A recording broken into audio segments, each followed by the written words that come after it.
말씀은 고린도전서 2장 1절에서 9절까지의 말씀입니다. 함께 읽도록 하겠습니다. 형제들아, 내가 너희에게 나아가 하나님의 증거를 전할 때에 말과 지혜의 아름다운 것으로 아니하였나니 내가 너희 중에서 예수 그리스도와 그가 십자가에 못 박히신 것 외에는 아무것도 알지 아니하기로 작정하였습니다. 내가 너희 가운데 거할 때에 약하고 두려워하고 심히 떨어노라. 내 말과 내 전도함이 설득력 있는 지혜의 말로 하지 아니하고 다만 성령의 나타나심과 능력으로 하여 너희의 믿음이 사람의 지혜에 있지 아니하고 다만 하나님의 능력에 있게 하려 하였노라. 그러나 우리가 온전한 자들 중에서는 지혜를 말하노니 이는 이 세상의 지혜가 아니요 또 이 세상에서 없어질 통치자들의 지혜도 아니요 오직 은밀한 가운데 있는 하나님의 지혜를 말하는 것으로서 곧 감추어졌던 것인데 하나님이 우리의 영광을 위하여 만세전에 미리 정하신 것이라. 이 지혜는 이 세대의 통치자들이 한 사람도 알지 못하였나니 만일 알았더라면 영광의 주를 십자가에 못 박지 아니하였으리라. 기록된 바 하나님이 자기를 사랑하는 자들을 위하여 예비하신 모든 것은 눈으로 보지 못하고 귀로 듣지 못하고 사람의 마음으로 생각하지도 못하였다 함과 같으니라. 아멘. 오늘 말씀을 들으시는 우리 모든 성도님들에게 하나님의 평강이 또 은혜가 있기를 간절히 축원합니다.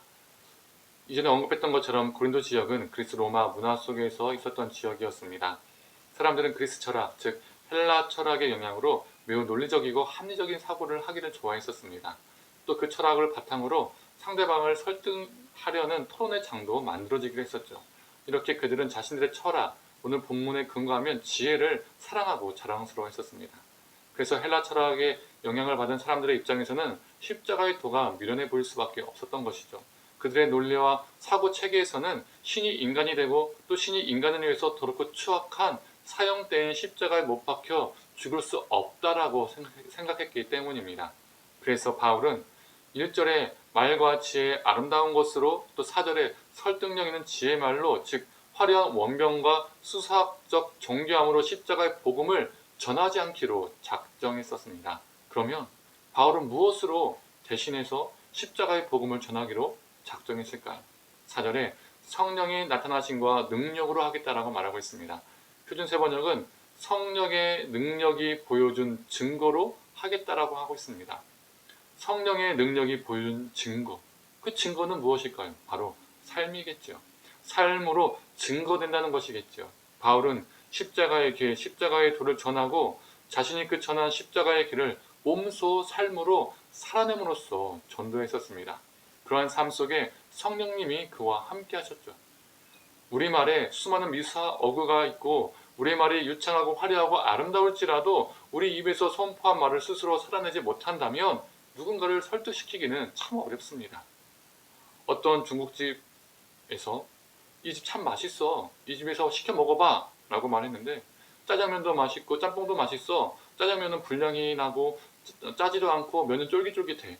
짬뽕은 해산물이 가득해서 바다가 내 입에 있는 것 같아. 정말 일품이야 라고 온갖 수식어를 칭찬을 했지만 상대방이 여기서 먹어봤어? 라고 물어볼 때 아니, 나도 한 번도 간 적이 없어. 안 먹어봤어? 라고 말한다면 상대방은 뭐야, 먹어보지도 않고 그런 말 하는 거야? 라고 말하겠죠. 그의 말에 설득력이 사라지는 겁니다. 오히려 우스운 말이 되는 것이죠. 짜장면도 이러한데 복음은 비교할 수 없겠죠. 참 복음의 선포는 말이 아닌 삶으로 증거되는 것입니다. 우리가 십자가를 말이 아닌 인간의 지혜가 아닌 삶으로 살아낼 때에 우리 성령님은 우리를 붙드시고 우리를 이끄셔서 우리 삶을 통해서 복음이 증거되게 하실 것입니다. 저와 우리 성도님들이 이러한 삶을 살기를 간절히 소망합니다. 6절에는 온전한 자들이라는 말이 나오는데 표준 세번역은 성숙한 사람, 공동번역은 신앙생활이 성숙한 사람이라고 표현하고 있습니다. 즉 신앙이 성숙한 사람은 지혜를 말하는데 그 지혜는 세상의 지혜도 통치자의 지혜도 아님을 말하고 있는 것이죠. 그렇다면 세상의 지혜, 통치자의 지혜는 무엇일까요? 성경이 보여주는 가장 여기에 걸맞는 사람이 있습니다. 바로이죠. 출애굽기 1장 9절에서 10절을 보면 바로는 이스라엘이 수가 많아지는 것을 보고 두려워합니다. 그 두려운 마음 때문에 신하들에게 이런 말을 합니다. 지혜롭게 하자 라고 말하면서 아이들을 내죠. 즉 그 지혜가 무엇입니까? 강제 노역 그리고 유아를 살해하는 것입니다. 그 지혜는 누군가를 고통에 넣는 것이죠. 세상의 지혜는, 통치자의 지혜는 바로 이것입니다. 내가 더 강해지지 못해서, 내가 더 높아지지 못해서, 내가 더 갖지 못해서 두려워하고 염려하고 그 두려움으로 인해서 지혜를 짜냅니다. 그리고 그 지혜는 누군가를 아프게 하고 다치게 하고 생명을 해하기까지 합니다. 그런데 바로가 두려움으로 지혜를 짜내서 실행할 때에 또 다른 이들이 두려움으로 지혜를 짜냅니다. 바로 히브리 산파들입니다. 출애굽기 1장 17절에는 하나님을 두려워하여 바로의 명령을 어기고 남자 아기들을 살립니다. 자신들이 이르기 전에 히브리 여인들이 이미 아기들을 숭퉁숭퉁 낳았다고 해서 아기들을 죽일 수 없다라고 그 지혜를 짜내어 바로에게 말하죠. 하나님은 높고 영향력 있는 자들, 저명한 자들, 통치자를 통해서 생명을 구하신 것이 아니라 보잘것없어 보이는 히브리 산파들을 통해서 생명을 구하셨습니다. 바로 이것이 하나님의 지혜입니다. 사람들의 기대를 뒤집는 방식으로 역사하는 것이죠. 사람의 기대를 뒤집는 방식으로 역사하는 이 하나님의 지혜가 절정으로 드러난 곳이 어디죠? 바로 십자가입니다. 가장 수치스러운 곳에서, 가장 혐오스러운 곳에서, 가장 낮은 곳에서, 가장 끔찍한 곳에서 하나님은 자신의 구원 역사를, 생명 역사를 베푸셨습니다. 바로 이것이 세상의 지혜와 통치자의 지혜와 견딜 수 없는 하나님의 지혜입니다. 그래서 8절의 말씀처럼 하나님의 지혜는 통치자의 지혜로는 이해할 수 없다 라고 말하는 것이죠. 통치자와 사람의 지혜로는 이해할 수 없는 지혜인 것입니다. 사랑하는 성도님들, 우리는 어떠한 지혜를 사모하며 살아가고 있습니까?